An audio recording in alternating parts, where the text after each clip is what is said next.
Paz do Senhor, meus amados irmãos, estamos aí para mais uma aula sobre o Evangelho. Que Deus abençoe a sua vida, nós nos encontramos mais uma vez e Deus abençoe por você retornar aqui aos estudos conosco. Então, nesta oportunidade, eu quero agradecer a você por estar fazendo o curso básico em teologia com a nossa faculdade CETAAD e que Deus possa abençoar grandemente a sua vida. Esta é a segunda aula da matéria O Evangelho. Na matéria passada nós falamos aí algumas introdução e agora nós vamos continuar aqui o nosso tema abordando esta matéria do Evangelho.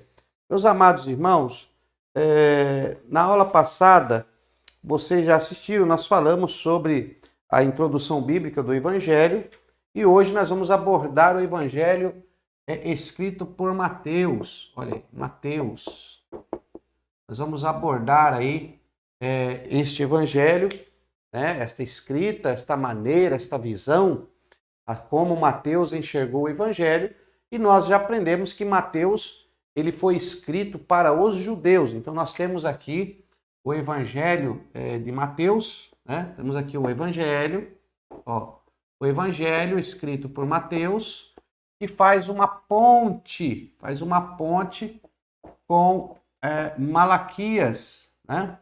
Faz uma ponte aí com o profeta Malaquias. Então, nós falamos sobre o Evangelho de Mateus, que ele não foi o primeiro evangelho a ser escrito, porém ele foi colocado aqui, arrumado desta maneira cronológica, porque ele faz uma ponte com os judeus aqui, tá? Ele faz uma ponte com os judeus aqui, pelo profeta Malaquias, e aqui a nova aliança para os judeus através de Mateus. Nós sabemos também, você já aprendeu, mas eu tenho que te fazer lembrar, que nós não podemos usar, um pouco errado nós usarmos e utilizarmos aí Antigo Testamento, Velho Testamento, né? Porque o Testamento ele nunca é antigo, ele sempre é novo e é propício para aquilo que deve ser usado, que é a revelação da palavra, que se renova a cada manhã. E também ele não é velho, né, o testamento nunca fica velho.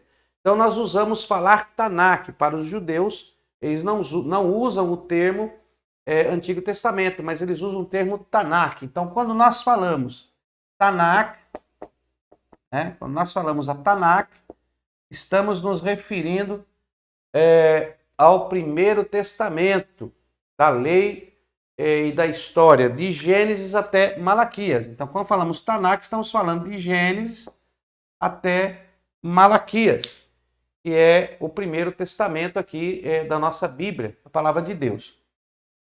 E o Evangelho, quando nós lemos aqui Mateus, o Evangelho ele está pré-organizado como o Novo Testamento, né? Como o Novo Testamento, mas os judeus chamam de Brit Hadashah. Brit Hadashah, ó, Brit Hadashah, ok? Brit Hadashah, Brit Hadashah. Brit, ele representa, o Brit é aliança. Então nós temos aqui o Brit, aliança, ok? Hadashah, nova, o novo, né? Então aqui nova. Então nova aliança. Brit Hadashah. Ok? Brit Hadashah. Vamos escrever aqui no hebraico para você. Hadashah.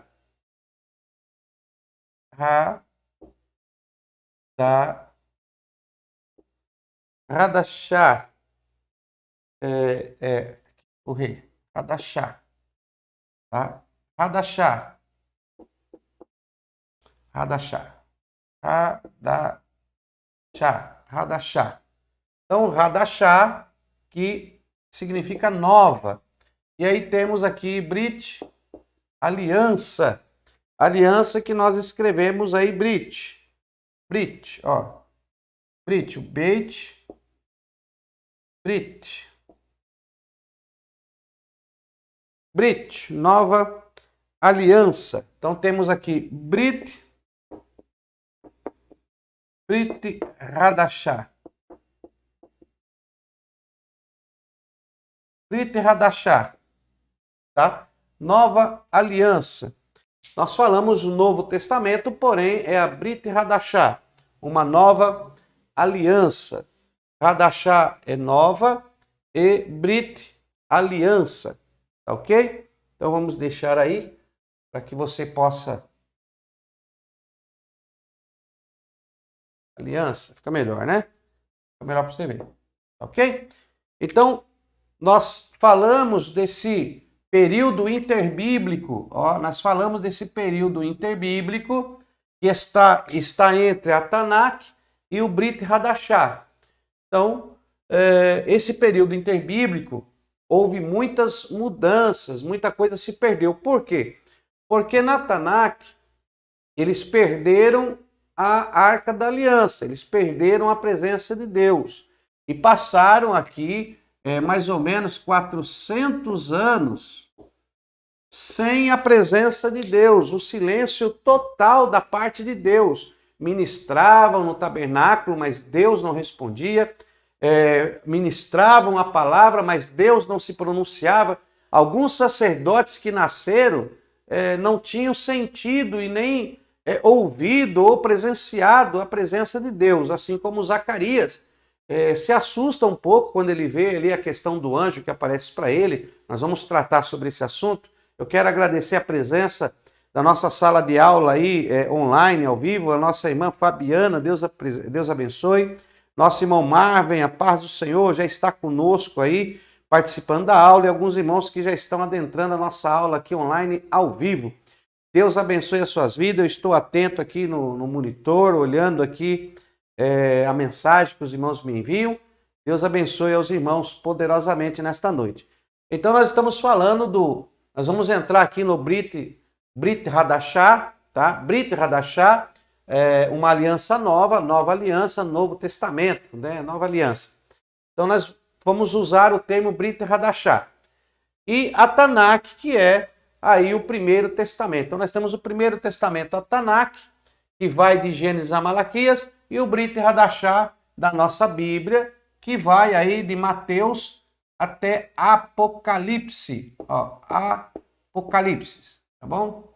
Então nós temos aí de Mateus a Apocalipse. Nós estamos na matéria O Evangelho e vamos tratar apenas dos 4 primeiros livros do Brit Hadashah, que são Mateus, Marcos, Lucas e João. Nós fizemos uma introdução na aula anterior, falamos um pouco sobre este período e nós vamos então iniciar aí a nossa aula falando sobre o Brit Hadashah, mas falando especialmente aí do Evangelho que foi escrito segundo Mateus, né, que relaciona o Evangelho. Bom, Mateus, você já viu na aula passada, Mateus, ele escreve o Evangelho, ó, Mateus, ele escreve para os judeus, olha aí, para os judeus. Também sabemos que o teor dessa escrita de Mateus, o teor do livro de Mateus, o teor deles são mais sermões, ó, sermões. Seu teor são mais sermões, né? São mais sermões. Cada escritor ele tem um alvo, um público-alvo. Então, Mateus escreve para os judeus e existem mais sermões. Para você ter ideia dos sermões que existe ali, deixa eu explicar para você o que é um sermão. O sermão ele vem do latim sermo. Ó, sermão, do latim sermo. Sermo, tá? Do latim sermo. O que significa sermão que vem do latim? Ele significa uma conversa, troca de palavras, ensino. Isso aqui, ó, conversa. Vamos lá, ensino. Palavras. Também aqui do sermão vem a homilia, né? Homilia, homilética.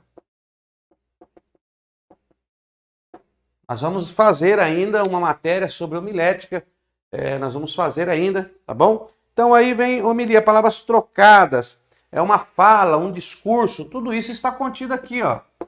fala, ó, discurso, né? Então, no evangelho escrito por Mateus, nós vamos encontrar mais isso, mas é um discurso, uma fala, um ensino. Para você anotar aí, no evangelho escrito por Mateus, só se encontram 2 milagres registrados. Ó. No evangelho de Mateus, ó, só tem 2 milagres. Só tem 2 milagres registrados no evangelho escrito por Mateus. Ele não registra muitos milagres, porque não é esse o teor da escrita para quem Mateus direcionou o evangelho. Ele traz um evangelho que vai fazer aí apresentar a Cristo aos judeus como o Hamashia, como o Messias, como aquele esperado que veio para cumprir, que Nataná, que havia falado dele, agora no Brit Hadashah, ele vai então cumprir as profecias, ele vai agora fechar, e ele apresenta, Mateus apresenta Jesus como o descendente de Jessé, o descendente de Davi, aquele prometido, aquele que foi profetizado por Isaías. Então ele começa aí o evangelho de Mateus já citando a genealogia de Cristo, que ele quer mostrar para os judeus a descendência de Jesus, qual era a linhagem de Jesus, que ele é de uma linhagem real, tá? Então, o evangelho de Mateus, ele fala 4 características, fala no evangelho de Mateus. Vamos marcar aqui, faça suas anotações aí, pegue o seu caderno de anotação, nós vamos daqui a pouco entrar na Bíblia. Você tem que sempre assistir às aulas com a sua Bíblia ao lado, um caderno de anotações, para que você possa posteriormente fazer as pesquisas, procurar explorar mais essas anotações, porque o nosso curso ele está sendo sintetizado, né? Nosso curso está bem sintetizado. Então, como nós não estamos o mês todo falando desse assunto, é apenas uma semana e 5 aulas, acaba se tornando pouco. No médio bacharel, as aulas serão mais estendidas. Nós não vamos continuar sintetizando. O médio bacharel já vai ser uma matéria mais aguçada, mais experimentada, mais explorada, tá bom? Então aqui, a princípio, para você ter as bases aí do conhecimento, para que você abra a janela do conhecimento na sua vida, nós estamos então sintetizando.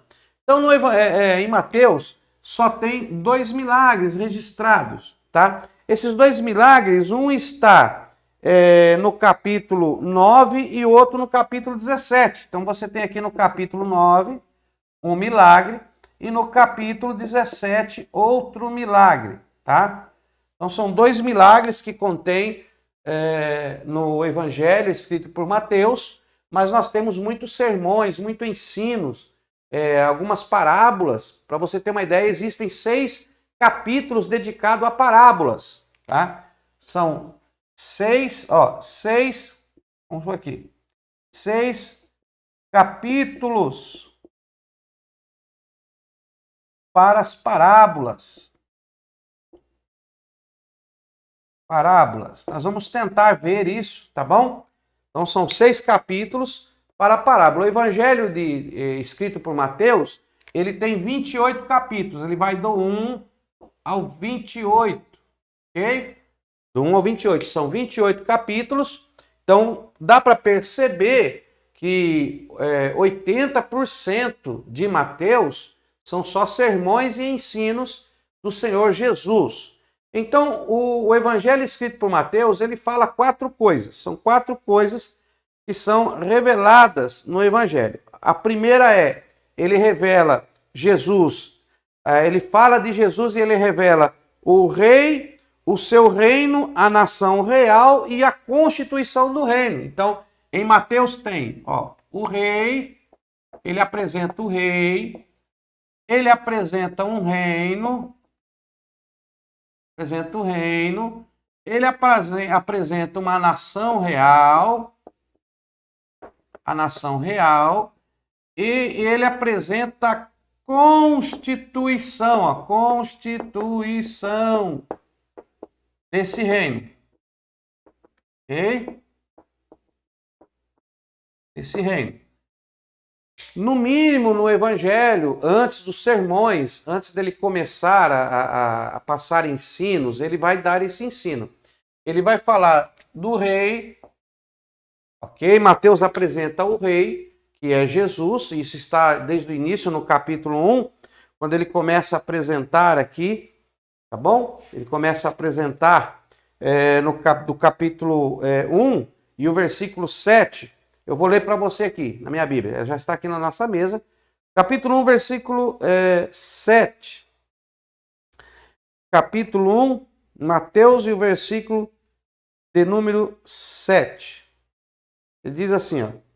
Salomão gerou Roboão, Roboão gerou Abias, Abias gerou Asa, gerou Josafá, que gerou Jorão, que gerou, e ele vai trazer a genealogia até chegar, aí ele traz toda a genealogia. Então aqui do 1 ao 7 em diante, nós encontramos a genealogia que vai chegar até Davi. Então dentro da genealogia, ele vai trazer essa visão como rei, é descendente do rei Davi. Ele tem uma linhagem real, ele tem uma linhagem que é do rei Davi. Então Mateus vai apresentar esta linhagem, que vai percorrer todo o capítulo 1 aqui, e nós temos do capítulo 1 até o capítulo de número 7, tá? Nós vamos ter alguns sermões. Então nós vamos falar agora do capítulo 1 até o capítulo 7, tá?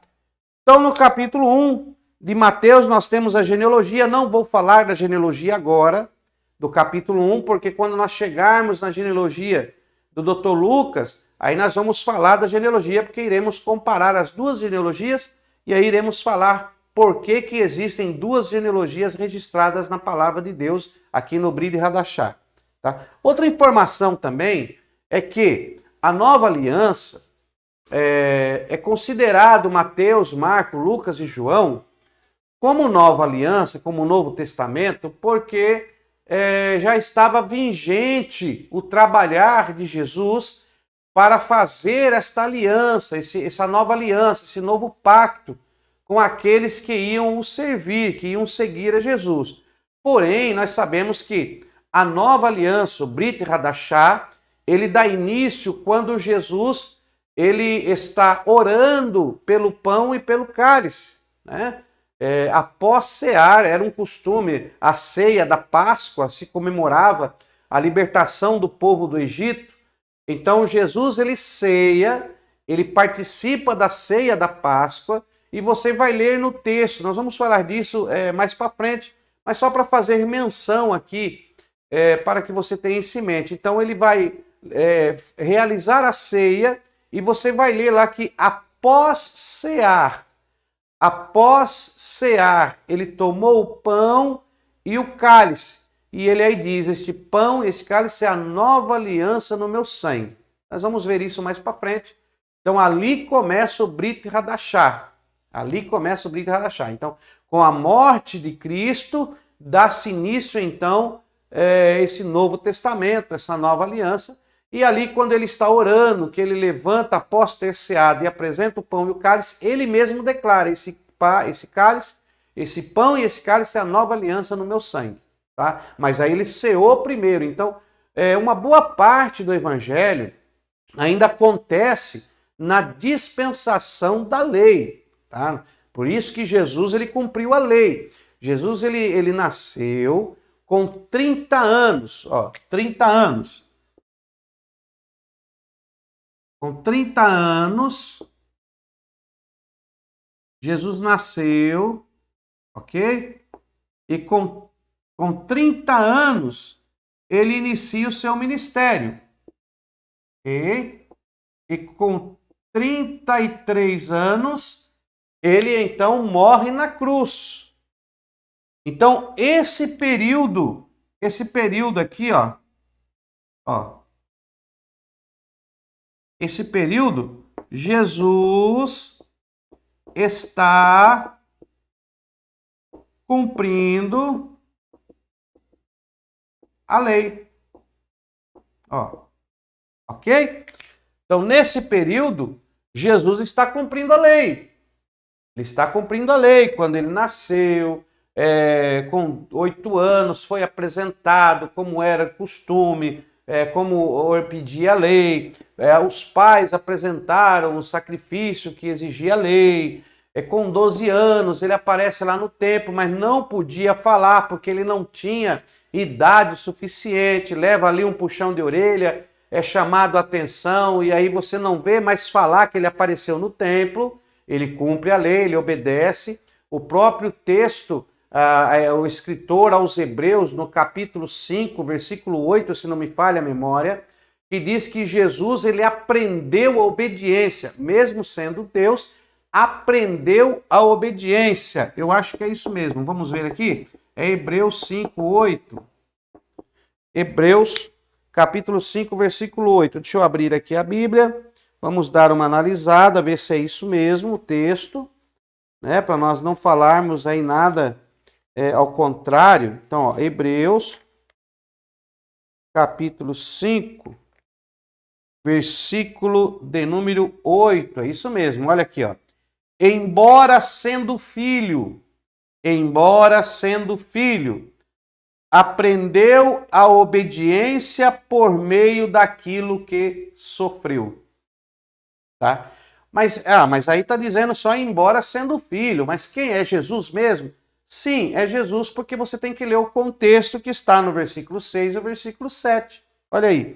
Como diz em outro lugar, tu és sacerdote eternamente, segundo a ordem de Melquisedeque, o qual nos dias de sua vida terrena, tendo oferecido com grande clamor e lágrimas, orações e súplicas, ao que o podia livrar da morte, e sendo ouvido por causa da sua piedade, embora sendo filho, aprendeu a obediência por meio daquilo que sofreu. Então o texto, no capítulo 5, aos Hebreus, está se referindo a Jesus como grande sumo sacerdote, né? Jesus Cristo, o sumo sacerdote.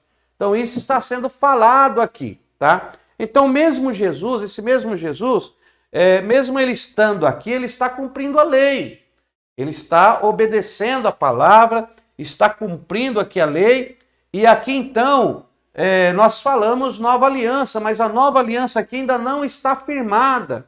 Tá? O testamento só tem valor quando morre o testamenteiro, aquele que fez o testamento. Não se recebe, não se lê, não se entrega, não se participa, não vivencia o testamento de alguém se ele está vivo. É preciso aquele que fez o testamento morrer para você poder ter os direitos dos testamentos, para que aquilo então seja passado para o beneficiário do testamento.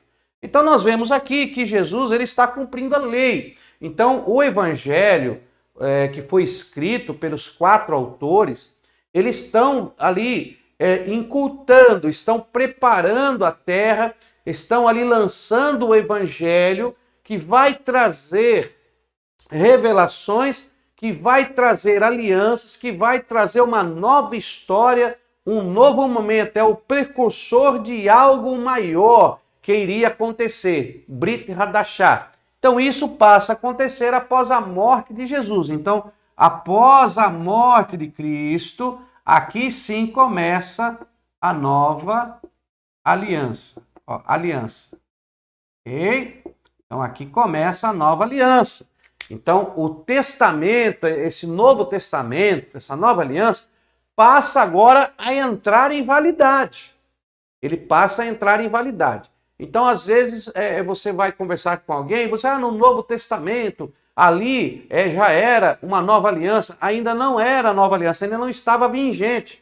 Ainda estavam aqui os discípulos, Jesus cumprindo a lei. Eles cumpriu a lei. Por isso que Jesus ele obedeceu toda a lei. Então, aí quando ele morre na cruz, aí ele diz ao Pai, Pai, está consumado. Então agora eu já cumpri tudo, já está consumado e nós estamos aí agora pronto para prosseguir, mandando e enviando o Espírito Santo para dar sequência a esta salvação, porque agora aqueles que estão debaixo da minha proteção têm direito a esta salvação que eu adquiri para aqueles que me aceitam, que entregam a sua vida a mim, que verdadeiramente querem mudar de vida e receber essa graça salvífica que eu estou entregando para eles. Então aí começa a nova aliança. Então é muito bom você ter isso em mente também, tá? Então quando nós falamos algo aqui é porque o aluno básico em teologia tem que ter essas bases. Nós vamos ter alguns debates, depois que terminarmos o curso básico, nós vamos ter alguns debates, alguns aprofundamentos da palavra, e aí você não vai se apegar a estas coisas porque você já sabe, você já aprendeu. Quando começou a nova aliança passou a ser vigorada, quando o Brit Hadashah passou a se iniciar, né? Jesus mesmo declarou, e você vai ler, depois nós vamos ver esses versículos posteriormente. Após ter ceado, tomou o pão, né? Pegou o cálice e disse, esse pão e esse cálice é a nova aliança no meu sangue. Ó, aqui é o Brit Hadashah, é a Brit Hadashah, a nova aliança. E aí vai entrar esta aliança em ação quando o testamenteiro então morre na cruz, que ele estava a poucos tempos da sua morte, e aí ali passa-se a iniciar o Brit Hadashah, tá bom? Então vamos lá, vamos voltar aqui, deixa eu apagar aqui, vamos voltar aqui. Então no Evangelho escrito por Mateus, nós só encontramos aí 2 milagres e 6 capítulos, né, que contém parábolas. Nós vamos encontrar parábolas, deixa eu colocar isso aqui, ó, eu disse 6 capítulos, então vou apagar isso aqui. Então eu vou colocar aqui os capítulos, é mais fácil.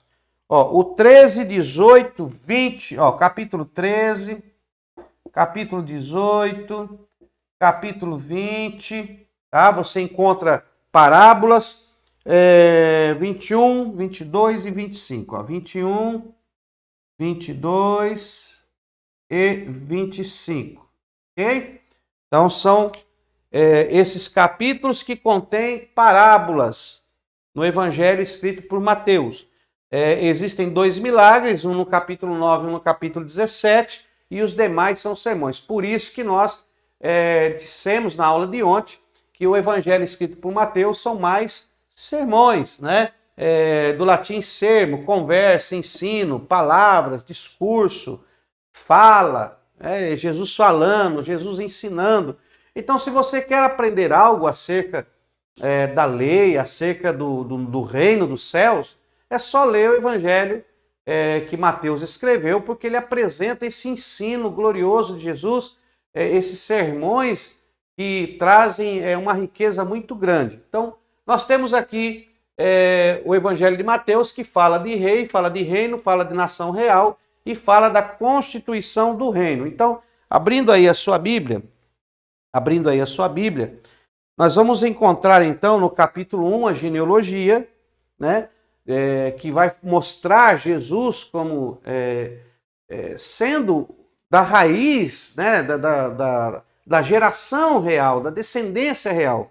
Nós vamos encontrar no capítulo 2, quando os magos, né, ali os magos encontram Jesus, que eles vêm do Oriente, e ali é o reconhecimento deste rei. Eles reconhecem ele como rei. E ali ele recebe 3 presentes, né? Ele recebe mirra, tá? incenso e ouro. Ele recebe mirra, incenso e ouro. Nós vamos falar de alguns tabus aí, né? Se você ler corretamente o capítulo aí, você vai encontrar que não fala 3 reis magos. Não se usa falar 3 reis magos. Não se sabe se eram 3, se eram 4, se eram 2, porque os textos não dizem que eram 3 reis magos. Muitos dizem que era 3 por causa dos presentes. Por causa dos presentes. Ó. Como a Bíblia fala que ele recebeu mirra, incenso e ouro, então se calculam que eram 3. Mas poderiam ser 4 reis magos, 2 trazer mirra, 1 trazer ouro. Não é quantitativo. Apenas diz que Jesus recebeu mirra, incenso e ouro. Mas nós vamos gravar um vídeo sobre isso, fazendo uma exegese bíblica dessa passagem, que vai ser muito bom, tá? Você vai aprender bastante desta passagem aí. Então nós temos aqui no capítulo 2 os magos do Oriente, né, que também não fala que eram reis, fala que eram os magos do Oriente, e reconhece a Jesus como o Rei dos Reis e Senhor dos Senhores, né? O Rei de Jerusalém, o Rei que era prometido. Temos também no capítulo 2 a fuga do Egito, a matança das crianças, e chegamos no capítulo 3. Bem, no capítulo 3 de Mateus, perceba que Mateus ele não se prende muito a detalhes, né? Quando Mateus vai falar aqui sobre o nascimento de Jesus, você vai encontrar no capítulo 1 o versículo 18 ao 25. Então, Mateus ele só conta um contexto histórico, um resumo, né? Um compêndio, ele não se preocupa em detalhes. Nós vamos achar mais detalhes do nascimento de Jesus, como, por exemplo, o Dr. Lucas conta com riqueza e outras passagens, né? Nós vamos ver esses detalhes. Mas aqui Mateus não era a intenção dele falar dessas riquezas do nascimento. A intenção dele já era justamente entregar aos judeus Jesus como sendo o Messias, que ele está cumprindo a chamada. O alvo de Mateus eram os judeus. Então nós encontramos aqui apenas um pequeno relato do nascimento de Jesus, não tem algumas explicações muito profundas, é muito simples. Tá? E nós então no capítulo número 3, nós vemos aí entrando em ação João Batista. João Batista, que ele agora anuncia o reino. Aí, ó, ele vai falar do reino. Vai falar do reino. Aonde ele vai falar aqui no capítulo 3 de Mateus e o versículo 3. Olha o que ele diz. Este é aquele de quem o profeta Isaías falou ao dizer: voz do que clama no deserto, preparai o caminho do Senhor e endireitai as suas veredas. Olha o versículo 6. Confessavam seus pecados e eram batizados por ele no Rio Jordão. Agora, olha o versículo 2. Antes dele iniciar, ele começou dizendo: naqueles dias apareceu João Batista pregando no deserto na Judéia e dizendo: arrependei-vos, pois está próximo o reino dos céus. Olha aí, versículo 2. 3:2 aqui. 3:2. Arrependei-vos, porque está próximo o reino dos céus. Então nós temos no capítulo 1, aqui, no capítulo 1, a genealogia do rei, a descendência real. No capítulo 3, vemos João Batista pregando que é chegado o reino dos céus. No capítulo de número 4, nós vamos encontrar a tentação de Jesus e a convocação de Jesus, que já está chamando alguns discípulos. Como, por exemplo, ele chama Pedro, chama André, ele chama João, chama o seu irmão Tiago, né, o irmão de João, e para estar com ele se tornarem aí pescadores de homens. Nós não vamos nos ater a esse momento. Eu quero aproveitar para pegar aí alguns textos que são importantes, porque nós temos que resumir muito, irmão, senão a aula não dá tempo, tá bom? Mas futuramente nós vamos abranger todas estas passagens bíblicas. Então você tem que ter isso em mente. O que Mateus está dizendo. No capítulo de número 5, ó, no capítulo de número 5, capítulo 4 aqui, vai dar essa nação real, vai falar sobre o povo de Deus que ele está preparando, mas vamos deixar aqui para lá. A constituição do reino. Aqui eu quero me ater e quero que você pegue a sua Bíblia, faça essas anotações, que é muito importante, porque eu já ouvi muitas pessoas dizer que Jesus falou que só deu 2 mandamentos: amar o próximo como a ti mesmo, Deus sobre todas as coisas, e o próximo como a ti mesmo. E muitos até questionam, não, Jesus aboliu a lei, ele não pede mais nada. Não, pede sim. No evangelho escrito por Mateus, ele demonstra do capítulo 5, até o capítulo de número 7, são 3 capítulos, 5, 6, 7. São 3 capítulos em que Mateus vai demonstrar que Jesus ensinou acerca da constituição do reino de Deus. Como é constituído esse reino, que é esse tópico aqui, ó. Constituição desse reino. Então, Mateus ele fala do rei, fala do reino, ele fala da nação que vai morar neste reino e ele fala também da constituição do reino, quais são as leis, quais são as exigências que vão constituir, que vão fazer parte deste reino. Então, deixa eu aumentar aqui, vamos preparar aqui para nós fazermos aqui, ó. Então ele vai falar sobre o que constitui o reino. Bom, meu amado irmão, você que está me ouvindo, o que é uma constituição? Ó, vamos começar por aqui.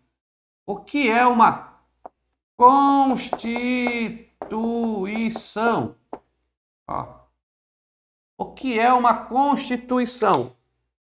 A Constituição são as leis que regem uma nação, são as leis que regem um país, são as leis que regem uma organização, são as leis que regem uma associação, né? Cada associação tem que ter a sua Constituição.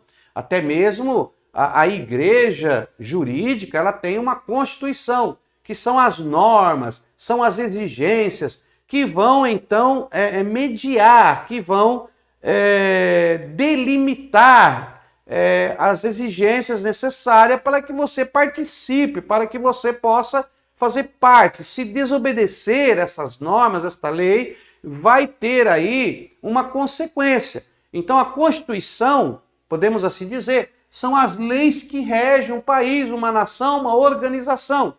E se o reino de Deus é um reino, também tem uma Constituição, também tem as exigências.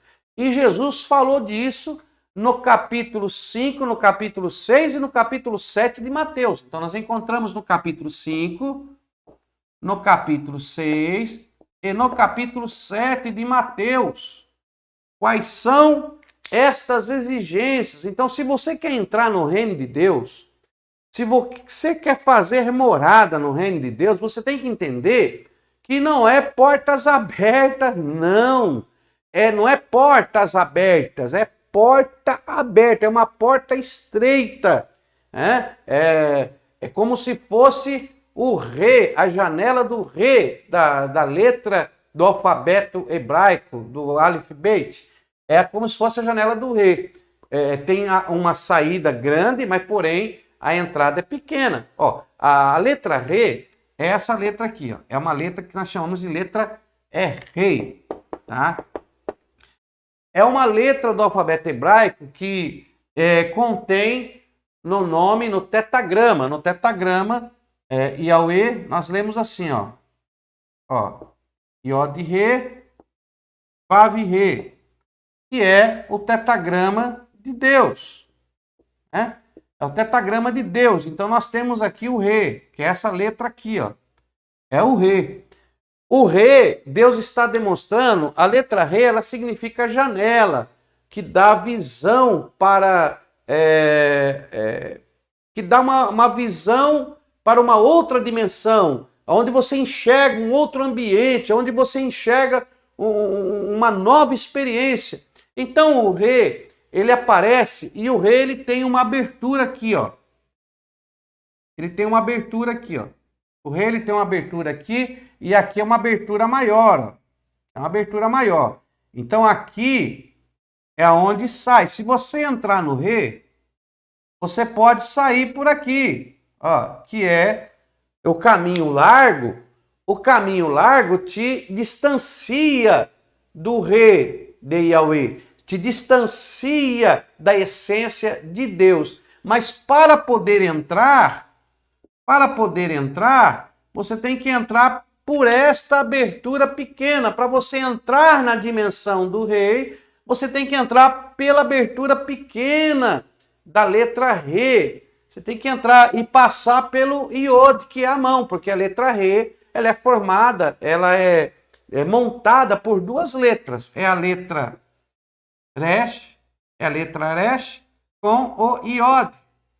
Letra Resh com o Iod. O Iod vai aqui, ó. Iod, forma a letra Re. Então, é o Resh com o Iod. E é a mão, né? Iad, ó. Iad. Em hebraico, é mão. Que é a mão.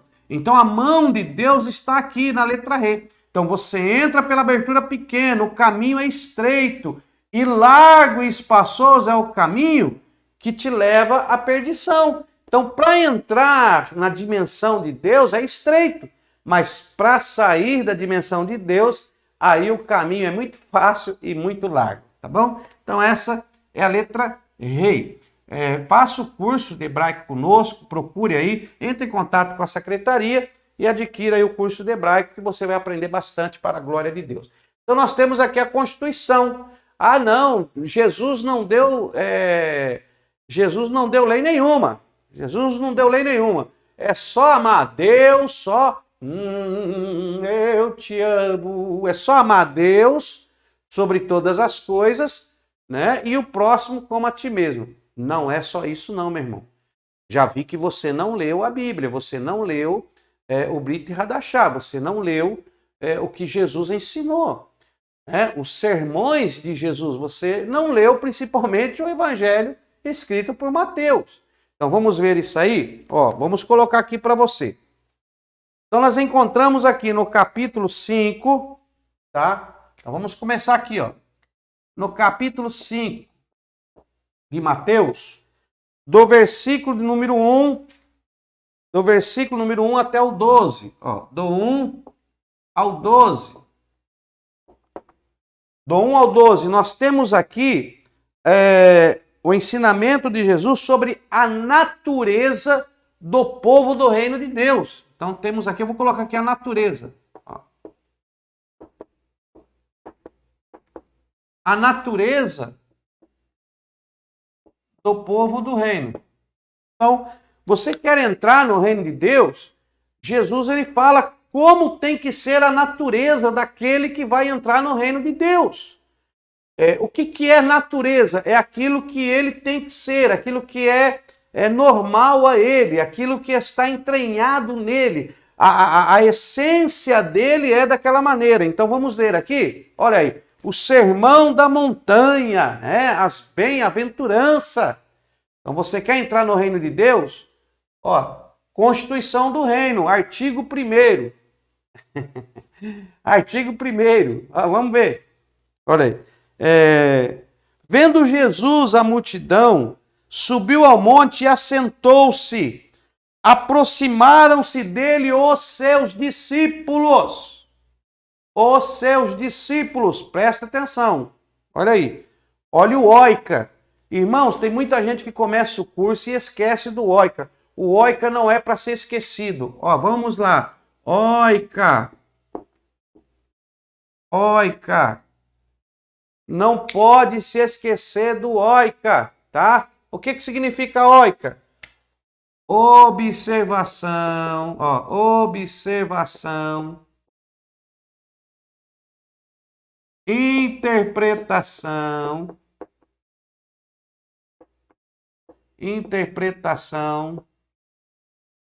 correlação e aplicação. Oika. Oika é um acróstico. Você já aprendeu o que é um acróstico. O acróstico é uma palavra que é montada com as iniciais de várias palavras. Você pega as iniciais e cria um acróstico. Então, o oika é um acróstico de quatro características que você tem que ter para estudar a palavra de Deus ou para fazer uma boa interpretação. Oika. Primeiro, observação, interpretação, correlação e o quarto, aplicação. Nós vamos estudar isso em homilética, em hermenêutica, nós vamos aprender isso em exegese, mas para que você possa, principalmente nesse nível que nós estamos, que é o básico, principalmente você tem que ter o quê? Observação. Se você não tiver uma boa observação, observar o texto que você está lendo, você vai fazer interpretações erradas. Isso aqui é uma cadeia. Se você errar aqui na observação, já se perde na interpretação. Se você se perder na interpretação, a correlação vai estar totalmente errada. E se você se perder na correlação, aí a sua aplicação vai estar totalmente contraditória à palavra de Deus, porque você não observou e não entendeu o que leu. Então, primeira coisa é entender o que nós lemos, tá ok? Não se esqueça do OICA. Eu falei isso porque às vezes tem aluno que está assistindo que ainda não decorou isso, e tem alguns que estão aí no canal do YouTube, estão acessando os nossos vídeos, que está bem acessado, graças a Deus, e pode estar assistindo esta aula agora e querer saber o que é um OICA, então eu tenho que fazer jus aqui. Então vamos lá. Constituição, Mateus, capítulo 5, 6 e o 7, é uma constituição. Jesus revela sobre como que é para participar do reino. Tá? Então, isso é muito importante. Vamos lá. Então, aqui nós temos as bem-aventuranças. Jesus, olha, aproximando-se os seus discípulos, ele começou a ensiná-los, dizendo. Então, você encontra aqui no capítulo 2, no capítulo 5, desculpa, no capítulo 5, no versículo 2, você vê que Jesus estava ensinando os seus discípulos, não era toda a multidão. Ele não estava ensinando livremente, não, é para os seus discípulos. Então, essa constituição, este ensino é para você.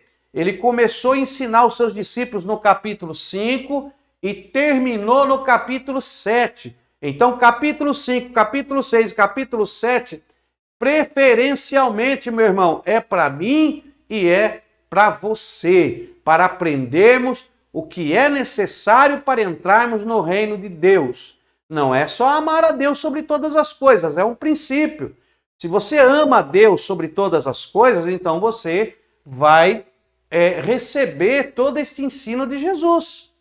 Porque se Deus está sobre todas as coisas, você vai obedecer a todas elas. Você não vai se desviar nem para a direita e nem para a esquerda. Você não vai pegar um ensino separado. Não, vou tirar esse texto, vou pegar com esse outro texto, eu vou montar esse contexto para mim, que hoje o que estão fazendo é isso. Eles pegam um texto aqui, pegam um texto lá, pega outro texto acolá, coloca eles junto, monta um pretexto e diz, ó, tá aqui, ó, a Bíblia está dizendo isso. E não é isso. São textos montados. E Jesus, o ensino de Jesus é muito claro, é muito lícito. Então vamos ler a palavra de Deus. Olha aí. Então Jesus diz o seguinte, começou a ensiná-los dizendo, bem-aventurados os pobres de espírito, porque deles é o reino dos céus. Você quer entrar no reino dos céus? Qual é a primeira natureza que você tem que ter? Pobreza de espírito. É a primeira natureza. Eu não vou te explicar tudo, porque não dá tempo. Ó, primeira natureza de quem quer entrar no reino de Deus. Ele tem que ter pobreza de espírito. Olha aí. Segunda natureza, bem-aventurados que choram, porque serão consolados. Bem-aventurados que choram, porque serão consolados. As bem-aventuranças está dizendo de como é como tem que ser a pessoa que quer fazer parte do reino de Deus. Há uma constituição que rege o reino. Há normas, há orientações de como a pessoa tem que se proceder no reino de Deus. Este choro não é chorar porque alguém bateu, não é um choro de tristeza. Eu não tenho tempo para te explicar agora, tá? Mas nós vamos entrar nessa matéria e quem sabe nós gravamos uma aula só falando sobre as bem-aventuranças, examinando e fazendo exegeticamente aí um estudo sobre isso, tá bom? Então olha aí, ó, você tem que ter a natureza pobre de espírito, você tem que ter sentimento, né? Bem-aventurados que choram, porque isso é o sentimento. Você tem que ter sentimento. Tem gente que não tem sentimento, meu irmão. Como é que você quer entrar no céu se você não tem sentimento nenhum? Tem que ter sentimento. Faz parte da natureza de quem quer entrar no reino. Olha aí, humilde, né? Bem-aventurados humildes, porque herdarão a terra. Humilde, tem que ter humildade. Olha o versículo 6. Bem-aventurados que têm fome e sede de justiça, tá? Você tem que ter fome e sede de justiça, ou seja, você tem que estar voltado a ser justo constantemente. Você tem que agir com justiça, você tem que viver por justiça, você tem que realizar tudo por justiça. Você tem que trazer essa tabela de justiça na tua vida. Você tem que ser justo. Ser justo não é buscar só benefício próprio, mas é buscar benefício próprio e para o outro também. É ser benéfico para com os dois, é agir de justiça. Eu mereço 10, você pelo seu trabalho merece 5, então eu serei justo. Você trabalhou, você fez justo. Eu não vou salapriar, eu não vou afanar, eu não vou tirar o seu merecimento, não vou puxar o teu tapete. Você chegou até aqui por merecimento próprio e é justo que você participe. Aperta, né? Então não é só amar a Deus sobre todas as coisas e o próximo como a ti mesmo. Existem umas exigências para fazer parte do reino de Deus. E Mateus fala sobre isso. Vocês têm a lei de Moisés, mas Jesus, ele deixou para nós algo mais explícito também. Jesus não aboliu tudo, não. Muito pelo contrário, ele está adaptando mais ainda. Olha aí. Bem-aventurado, olha aí, os humildes herdarão a terra. Bem-aventurado que tem fome e sede de justiça, pois verão a Deus. Olha o versículo 7. Bem-aventurados os misericordiosos, porque alcançarão misericórdia. Então você tem que ser misericordioso. Faz parte da natureza. Bem-aventurados os puros de coração, porque verão a Deus. Tem que ter pureza de coração, né? Sim leve. Nós vamos falar mais sobre isso. Outras matérias. Vamos ter mais videoaulas e vamos abranger. Mas eu quero só que você guarde.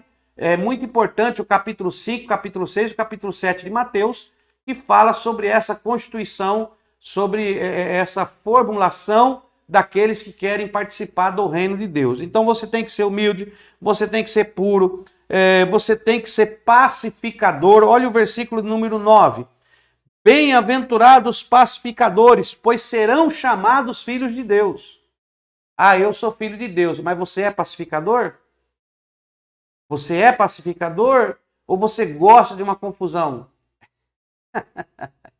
Não é fácil, meu irmão. Entrar pela janela do rei é uma abertura pequena. Agora, para sair, a abertura é maior. Para sair é fácil. Para entrar é difícil. Olha lá. Bem-aventurados que sofrem perseguição, né, por causa da justiça. Versículo 10. Pois deles é o reino dos céus. Bem-aventurados sois vós quando vos injuriarem, perseguirem, mentindo, disserem todo mal contra vós por minha causa. Regozijai-vos e alegrai-vos, porque grande é a vossa recompensa no céu. Pronto. Então aqui nós chegamos no versículo 12, que fala sobre a natureza. Então ali está exposto alguns fatores que demonstram a natureza da pessoa que quer participar do reino de Deus. Tá? Não é fácil, tá bom? Mas você tem esta visão. Agora, quando nós lemos do versículo 13 ao 16, ó, capítulo 5, agora do 13 ao 16. O que fala do capítulo, do versículo 13 ao 16? Aqui Jesus vai falar sobre a influência. Ele não falou sobre a natureza, ele falou sobre a natureza do povo do reino de Deus.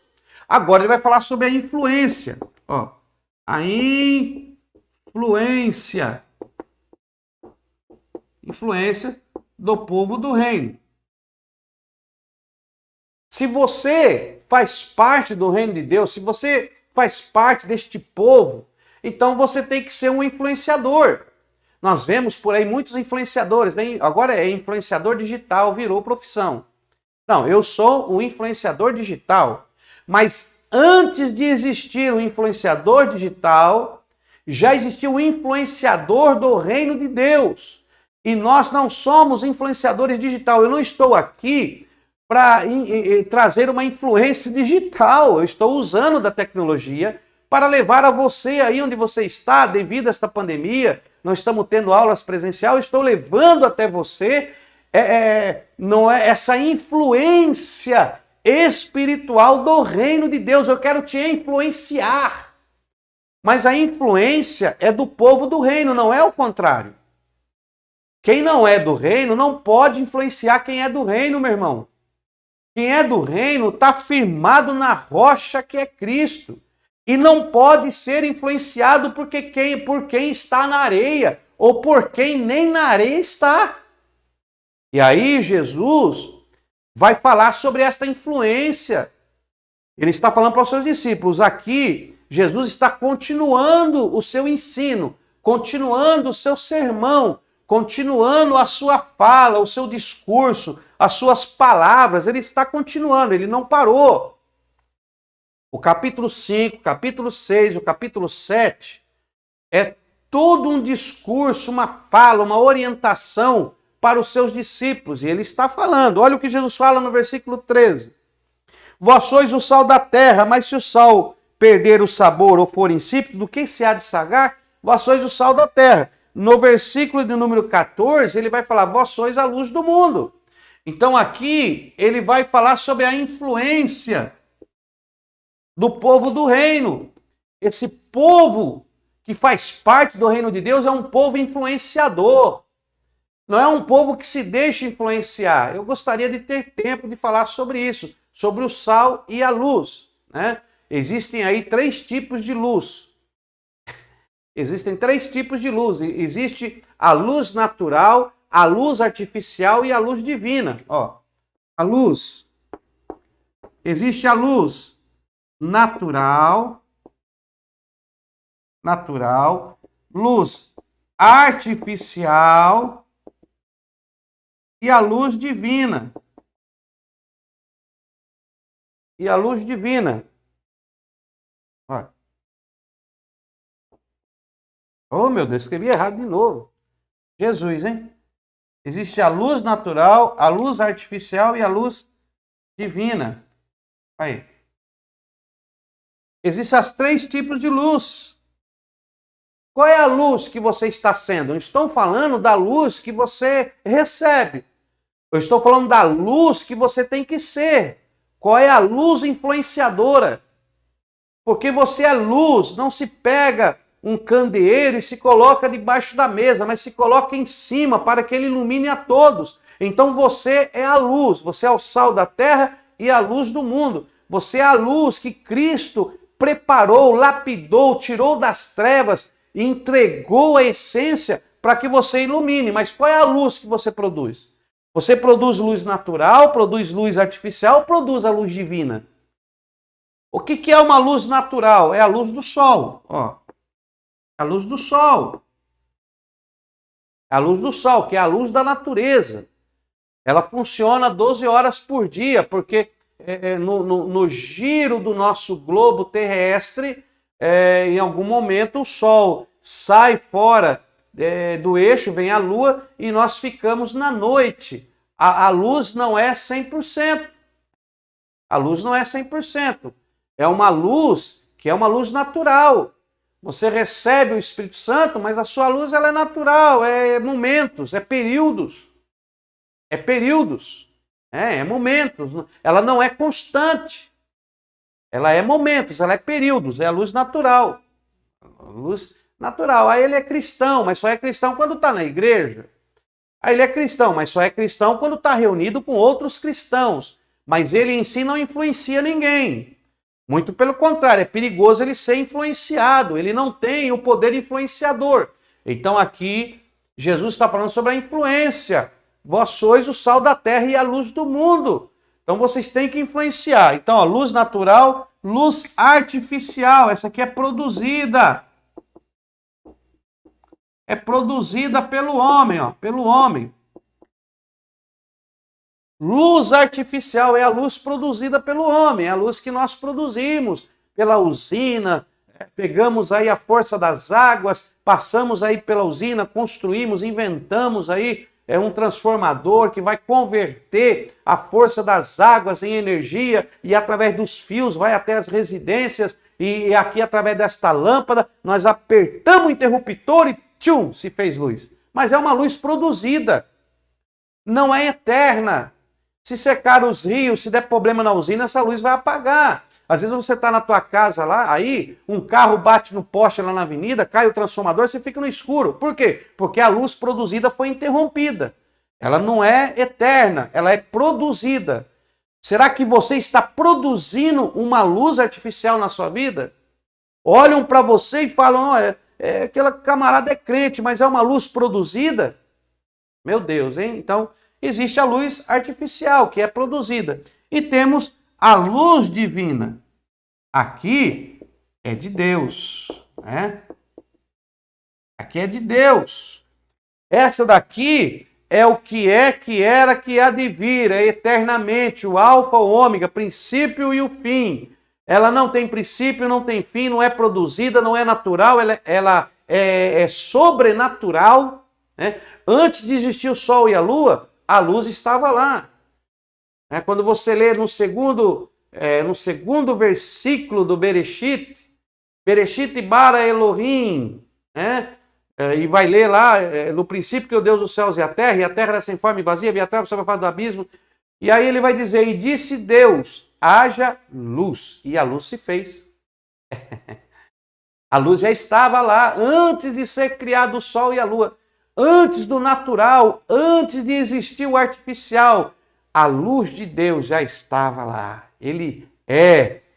No princípio era o verbo. Eu vou até mudar. No princípio era a luz estava com Deus e a luz era Deus. A luz emana do eterno, do Altíssimo. É essa luz que você tem que ser. Essa luz. Essa luz não se apaga. Essa luz não se deixa ser influenciada. Essa luz não tem escuridão que apague ela.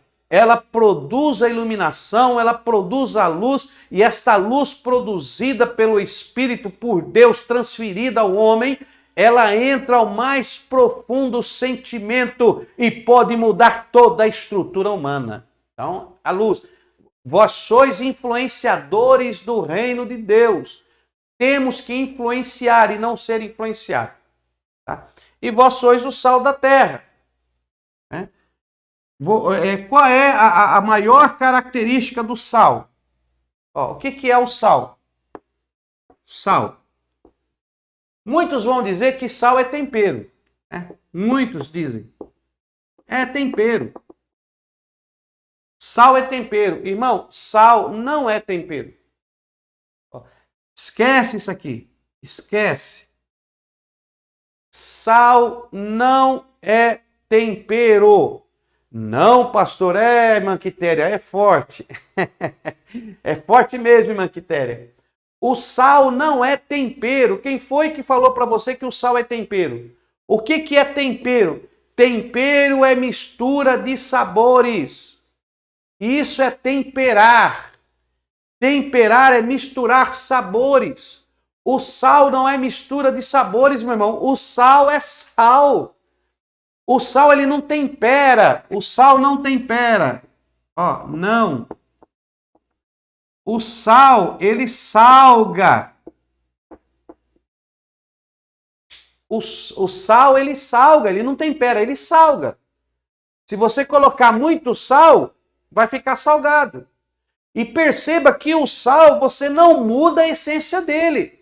Ninguém muda a essência do sal. Você pode pegar o sal e jogar ele em qualquer coisa, em qualquer comida, em qualquer recipiente. Aonde o sal cair, ele vai salgar.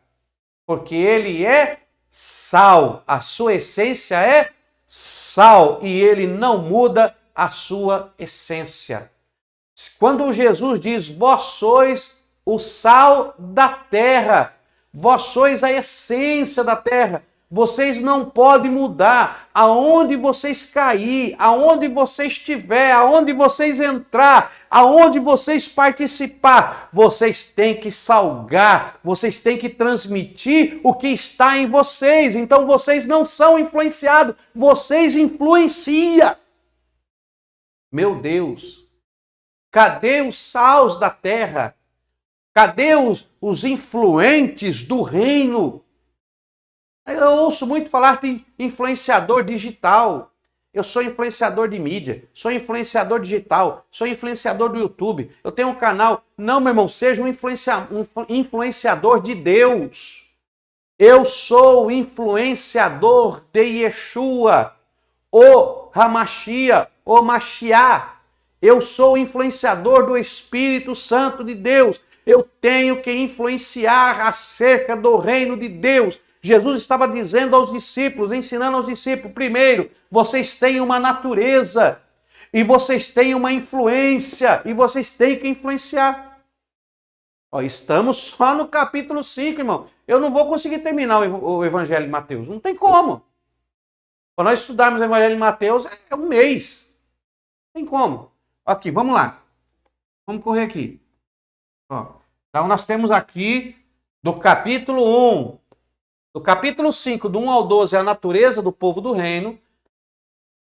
Do versículo 3 ao 16, a influência do povo do reino. Olha como a palavra de Deus é rica.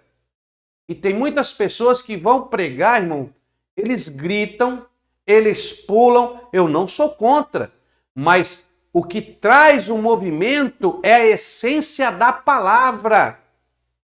A palavra, a essência da palavra traz o mover, a alegria do Espírito na nossa vida, mas não ao contrário. Não é preciso fazer movimento. Movimento não traz a palavra, é a palavra que traz o movimento. Porque quando o movimento é pela palavra, a transformação, a mudança de vida, a mudança de hábito, e vai haver influenciadores do reino de Deus. Olha aí. Influenciador, influência. Mas Jesus continua ensinando. Olha, do versículo 17 ao 48, capítulo 5, vamos seguir aqui, ó, do 17 ao 48. Eu queria ter tempo para falar tudo isso aqui, irmão, mas não vai dar tempo. O que fala aqui? Do 17, do versículo 17 até o versículo 48, que é o último versículo do capítulo de número 5, tá? Aqui, nesses versículos, vai falar sobre a lei do povo do reino. Então, aqui vai falar sobre a lei. A lei do povo do reino. Então, ele vai falar da lei, dos regulamentos, das normas, né? Das diretrizes. Então, são as diretrizes. Aí vai dizer, olha aqui, ó, ele vai falar sobre o cumprimento da lei. Ele vai falar sobre o homicídio no versículo 21 a seguir, vai falar sobre o homicídio. No versículo 27 ele fala sobre o adultério.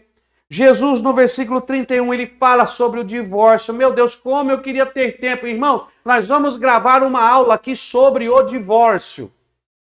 Vamos esclarecer muitas dúvidas sobre o divórcio. Muitos irmãos fazem interpretações erroneamente da palavra de Deus acerca do divórcio. E nós vamos abordar esse assunto. Olha, ele fala no versículo 31 sobre o divórcio. No versículo 33, Jesus fala sobre os juramentos. Eu estou acompanhando aqui na minha Bíblia, acompanhe na sua aí. Olha, ele fala sobre o juramento. No versículo 38, ele vai falar sobre o olho por olho, dente por dente. Ele vai falar aqui, olho por olho.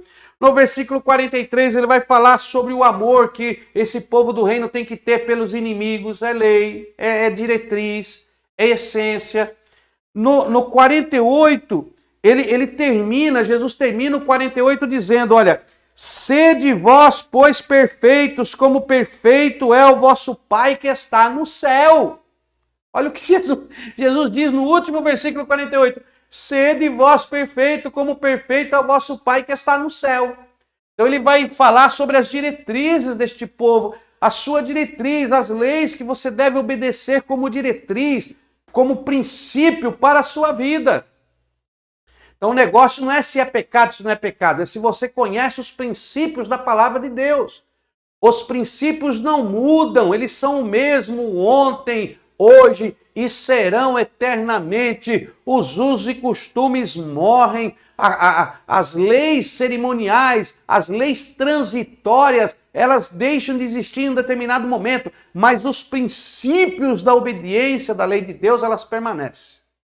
E aí você tem que entender o que é lei provisória, o que é lei da dispensação, que está presa a uma dispensação, o que é lei eterna, o que é... Você tem que saber fazer a separação. Tem pessoas que querem falar sobre lei, mas não sabem discernir. Não, Jesus aboliu a lei. Mas que lei? a lei transitória, a lei do cerimonial, a lei eterna, lei provisória. O que ele aboliu? Não, aí você tem que conhecer a palavra de Deus. Nós vamos falar tudo isso no Médio Bacharel. Então, vai preparando o teu espírito. Nós temos muita lenha para queimar. Serão aqui mais de anos buscando a presença de Deus e Deus vai enriquecer a sua vida e você vai ser um exímio entendedor da palavra de Deus. Bem-aventurado aquele que maneje bem a palavra do Senhor. Talvez você não precisa ser decorado, às vezes você não precisa ter uma mente, aquela mente. Eu não tenho uma mente que guarda tudo. A texto, versículo, capítulo tal. Eu admiro as pessoas que têm essa memória fotográfica, essa memória, essa raiz que fica memorizada. Eu queria ter, mas não tenho. Mas mesmo assim, eu tendo a Bíblia nas minhas mãos, nós vamos ler, vamos aprendendo e Deus vai te dando vitória. O problema é entender corretamente. Volto a repetir, eu estou aqui ensinando, transmitindo a palavra para exploradores, porque eu não tenho tempo de lhe passar tudo, então você vai procurar como um verdadeiro explorador. Olha aí. Então temos aqui a lei do povo do reino. Do capítulo 6, aqui no capítulo 6, do versículo 1 ao 18, vamos colocar aqui, ó. Capítulo 6, do 1 ao 18. Ao 18, olha aí. No capítulo 6, do versículo 1 ao 18, o que diz aí? Aqui são os feitos, o que esse povo do reino realiza. Então, são os feitos do povo do reino. O que o povo de Deus realiza? É só obedecer? Não, tem que praticar também. E o que nós realizamos? Então, aqui Jesus vai falar sobre os feitos, o que o povo de Deus realiza. Então, aí vai começar no capítulo 6, a prática da justiça. O povo de Deus tem que realizar a justiça, tem que praticar a justiça. Jesus, irmão, perceba que até agora Jesus está falando para os discípulos, está trazendo um sermão. Você tinha coragem de ficar ouvindo um sermão desse, do capítulo 5 até o capítulo 7, mais de 3, 4 horas, Jesus ensinando, falando desse sermão. Tem pessoa que ouve a mensagem de 1 hora na igreja e já quer ir embora. Ele está ouvindo 1 hora de palavra e já quer desligar o celular, já para de assistir o vídeo no YouTube. Aí você querendo parar de assistir o vídeo aí. Para não. Tem gente que já quer parar de assistir o vídeo, já quer sair da igreja, estou atrasado, esse culto não é mais culto, é cumprido. Então não é assim. Nós temos que ter o desejo de ouvir e aprender a palavra de Deus, porque é ela que vai nos trazer a vida eterna. Então Jesus está ensinando. Ó. Então ele fala sobre, no capítulo 6, a partir do versículo 1, sobre a prática da justiça. Ele vai falar sobre a prática da justiça. Ele vai falar sobre a oração, como tem que ser a oração, como que você tem que orar, como que essa realização de oração na sua vida tem que ser. Ele vai dar uma oração modelo. Meu Deus, irmãos, nós vamos ter uma aula que nós vamos analisar só a oração modelo, Pai Nosso, no hebraico. Nós vamos ter uma aula, nós vamos gravar uma aula para analisar o Pai Nosso no hebraico, para você ver que coisa linda. É preciso ter coragem para orar a Deus o Pai Nosso. Já começa assim, ó. Pai Nosso que está no céu. Como é que você tem coragem de dizer Pai Nosso? Se você não obedece, se você não te apressa, se você não se comporta como filho de Deus. Ó, Pai Nosso. Como você vai dizer que Ele é seu Pai se você não se comporta como filho de Deus? Já está aí. Primeiro ponto. Pai Nosso que está no céu. É seu Pai? É Pai Nosso? Como é que você tem coragem de dizer Pai Nosso se você não se comporta como filho?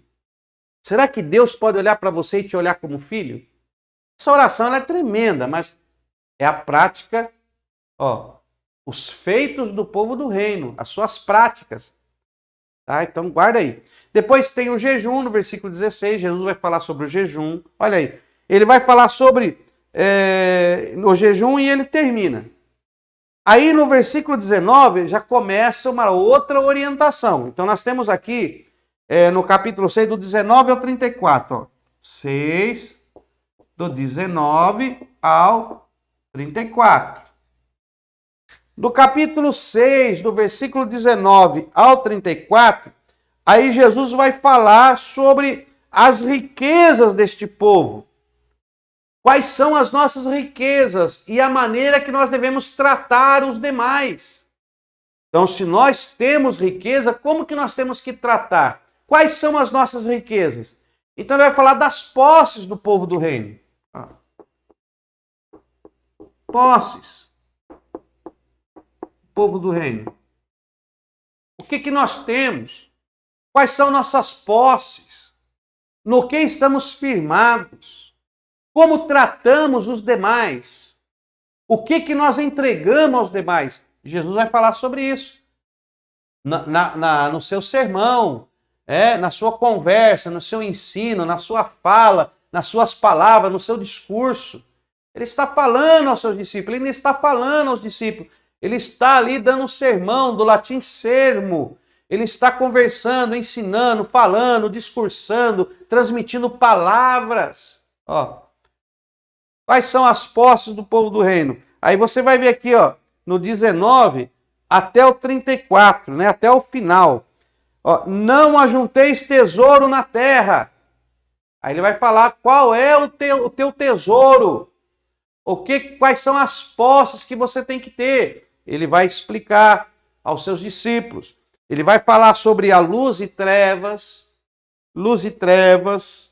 Vai falar dos dois senhores. Ele vai falar que você não deve andar ansioso. Ele vai falar sobre ansiedade. E Jesus vai dar uma aula aqui, meu irmão. Então, aqui não dá para nós falar tudo. Vai marcando aí, faça suas anotações. Tá? E aí nós temos no capítulo de número 7. Vamos lá, ó. Capítulo 7, do versículo 1 ao 12. O que nós temos no capítulo 7, do 1 ao 12? Nós temos agora os princípios que regem o povo do reino. Ó, princípios do povo do reino. Temos aqui os princípios do povo do reino. Então nós vamos encontrar aqui o juízo pertence a Deus. Não deis os cães as coisas santas. Né? Ele vai falar sobre o juízo, sobre aquilo que lhe é entregue. Então ele vai falar de alguns princípios. Tá? Teríamos que fazer uma análise. Eu estou dando aqui um resumo porque não dá tempo de nós fazermos uma análise. Eu quero prosseguir mais para frente. Aí nós vamos nos deparar do 13 ao 29. Ó, no capítulo 7, do 13 ao 29. No capítulo 7, do 13 ao 29, vai nos dar as bases. Ó, a base para viver,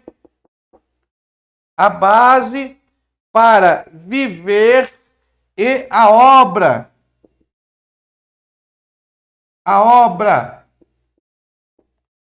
do povo do reino. Então aqui no capítulo 7, do versículo 13 até o 29, até o final, então Jesus vai falar aqui sobre as bases que regem o povo do reino e como que as obras que o povo do reino tem que realizar. Então aqui nós temos as bases e a obra.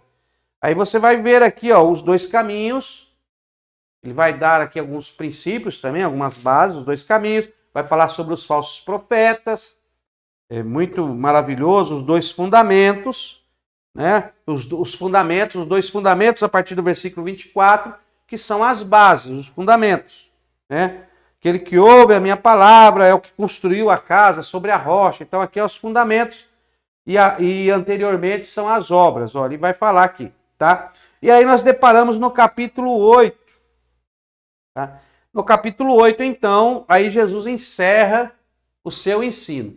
Então perceba que Jesus, ele ensina tudo isso aos discípulos. Ó. Tudo isso aqui. Olha aqui. Você como pastor, você como um mestre, você como um ensinador, ou professor de escola dominical, ou influenciador, se você pegar um desses pontos e fazer como Jesus, fazer disso aqui uma conversa, um ensino, uma fala, um discurso, um sermão, e ensinar sobre isso, sobre a natureza, sobre a influência, sobre a lei, sobre os feitos, sobre as posses, sobre os princípios, sobre as bases e a obra. Meu Deus, irmão, não tem ensino melhor, não tem ensino melhor do que esses camaradas que fica só receba, olha a chave, está caindo do céu. Isso aqui traz vida. É o que Cristo ensinou aos discípulos, é o que os discípulos deveriam ensinar àqueles que vêm para o Evangelho. Nós encontramos aqui ensinos da palavra de Deus gloriosos para mudar a vida, a alma, o coração daquele que ouve. Olha aí. Então, você tem aí uma estrutura gloriosa para você ensinar, para você influenciar aqueles que te ouvem a terem verdadeiramente cada dia mais conhecimentos da palavra de Deus. Amém? Olha aqui, nós temos aqui então no capítulo 8, na sua Bíblia, nós temos aqui palavras e obras, né? Jesus vai falar, aqui tem o leproso, o centurião de Cafarnaum, que não é digno, ele reconhece que não era digno, mas recebe aí um milagre de Jesus. Jesus opera aí um milagre através deste homem aí. Então, nós temos aqui esses registros desses milagres até o capítulo de número 8. Tá? E aí nós temos a cura da sogra de Pedro, como nós devemos seguir, Jesus acalma a tempestade. Aqui é uma riqueza, meus irmãos, aqui é uma riqueza. Do capítulo 8 até o 12, nós temos palavras e obras de Jesus, realizações que Jesus fez, tá? Então, aqui nós vamos encerrar do 7. Né? Já falei aqui sobre isso aqui. Então, o Evangelho de Mateus, ele apresenta Jesus como Rei dos Reis, Senhor dos Senhores. São vários sermões, ensinos da palavra de Deus. Então, nós temos aqui no capítulo 8, encontramos no capítulo 8 a constituição do 5 ao 7. Do 1 ao 4, nós vemos aí a introdução, né? Mateus dando uma introdução sobre Jesus, falando aí de Jesus como o rei, a sua descendência. João Batista falando do reino, pregando o reino de Deus. No 4 temos uma inferência a Jesus também. E aí no 5 temos a constituição do 5 ao 7. E entramos no capítulo 8. No capítulo 8 até o capítulo 12. Tá? Até capítulo 12. Ó. Do 8 até o capítulo 12, nós encontramos aí as obras e palavras de Jesus. Né? Toda a realização de Jesus nós encontramos aí do 8 ao 12. Então vamos ver aqui um pouco por cima, porque não dá tempo de falarmos tudo. Temos aqui sobre o jejum, temos aqui os 12, no capítulo 10, os 12, a sua missão. Jesus anima os discípulos. Nós temos aqui no capítulo 12, muito interessante, no capítulo 12, Jesus é o Senhor do sábado, né? Capítulo 11, João Batista. Temos aqui algumas passagens, paralítico de Cafarnaum, mas aqui no 12 nós encontramos Jesus é o Senhor do sábado. Tá? Não dá tempo de nós falar sobre isso. Deixa eu ver aqui o horário, o nosso relógio. Já está dando 9h30, o vídeo já está ficando grande demais. Então temos aqui no 12 as obras de Jesus, temos aqui o Senhor do sábado. Né? No capítulo 13, é um capítulo muito interessante, tá? No capítulo 13 de Jesus, especialmente, aqui, ó, esse capítulo 13, nesse capítulo 13, nós encontramos aqui 7 parábolas num único capítulo. No capítulo 13, Jesus, ele se dispõe e ele conta, no capítulo 13, isso mesmo, 7 parábolas. Ó. No capítulo 13, nós temos aqui, ó, 7 parábolas. 7 parábolas de Jesus em um único capítulo. Em um único capítulo. E essas parábolas, elas estão entrelaçadas. Tá? Nessas parábolas, nessas 7 parábolas aqui, 3 parábolas, aliás, 4, 7. Deixa eu ver aqui certinho, para nós separar aqui. 7 parábolas.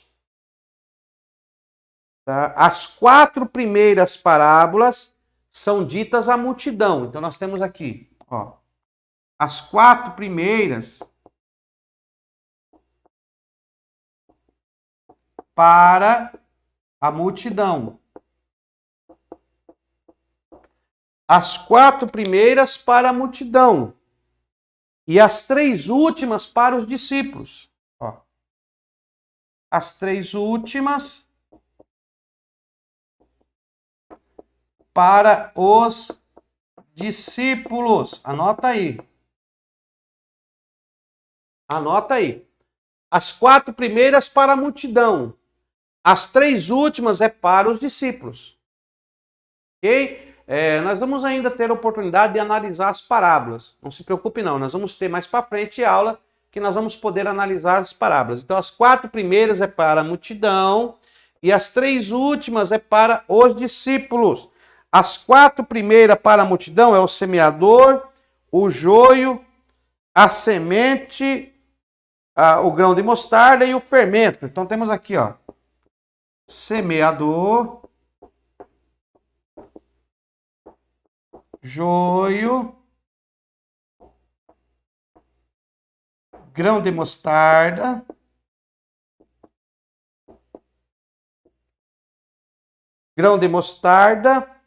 e o fermento. O fermento? O fermento.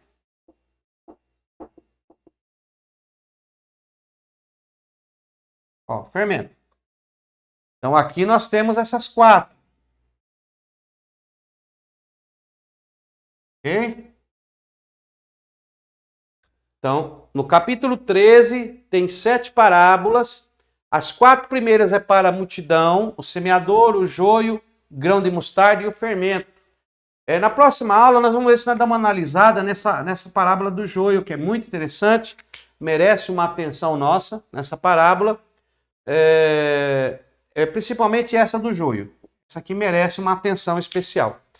As 3 últimas para os discípulos. As 3 últimas é o tesouro escondido, a pérola e a rede. Ó. Tesouro escondido, a pérola e a rede. Ok? Mas aqui é separado. São 3, senão dá a ideia de que é só 2, né? Pérola e vamos colocar aqui a rede. Pronto. Então nós temos isso aqui, ó. Nós temos isso aqui, ó. Ó, no capítulo 13. Então no capítulo 13 de Mateus, Jesus, nós encontramos 7 parábolas. 7 parábolas. As 4 primeiras é para a multidão, ó, para a multidão. Não eram para os discípulos. É muito bom você ter isso em mente, até mesmo quando você for ministrar sobre essas parábolas, ter em mente o público-alvo. Então nós temos aqui as 4 primeiras para a multidão e as 3 últimas para os discípulos. Para os discípulos. Olha aí. Então nós temos aqui o semeador, o joio, o grão de mostarda, o fermento, que são ministradas na multidão.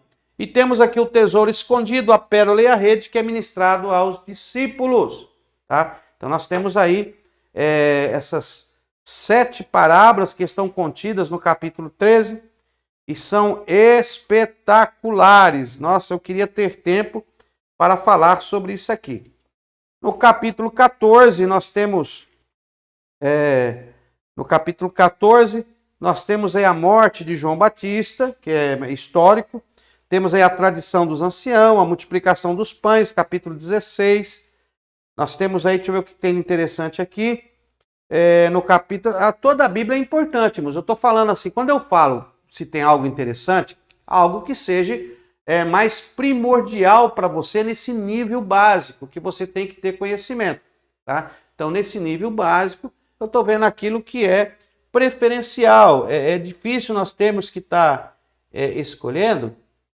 É complicado nós termos que estar escolhendo de uma coisa tão rica que é a palavra de Deus. Mas, para que não fique muito grande, nós temos que falar hoje de Mateus, amanhã temos que falar de Marcos, e nós estamos separando algumas, sintetizando, para que você possa ter aí um pouco de conhecimento, mas nos níveis mais avançados que nós teremos, nós vamos abranger melhor algumas matérias aí. Tá? Esse básico nós vamos acabar rápido, porém o médio já não vai ser igual ao básico. O médio vai ser no mínimo 1 mês cada matéria ou mais. Tá? Então olha aí. Então nós temos aqui a transfiguração de Jesus, o tributo no 17. No 18 nós temos acerca do maior nos reinos dos céus. Temos a parábola do credor incompassivo, o perdão do pecado do irmão.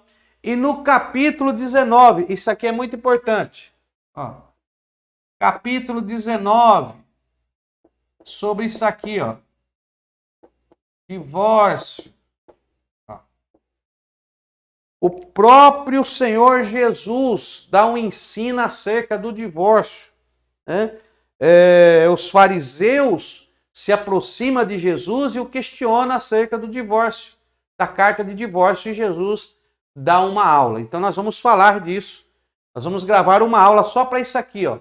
Nós vamos gravar uma aula só para esse capítulo 19 aqui, o divórcio. Vai ser uma aula só para isso, tá bom? Então anote aí, vai ficar para depois. E aí temos o capítulo 20, os trabalhadores e a vinha.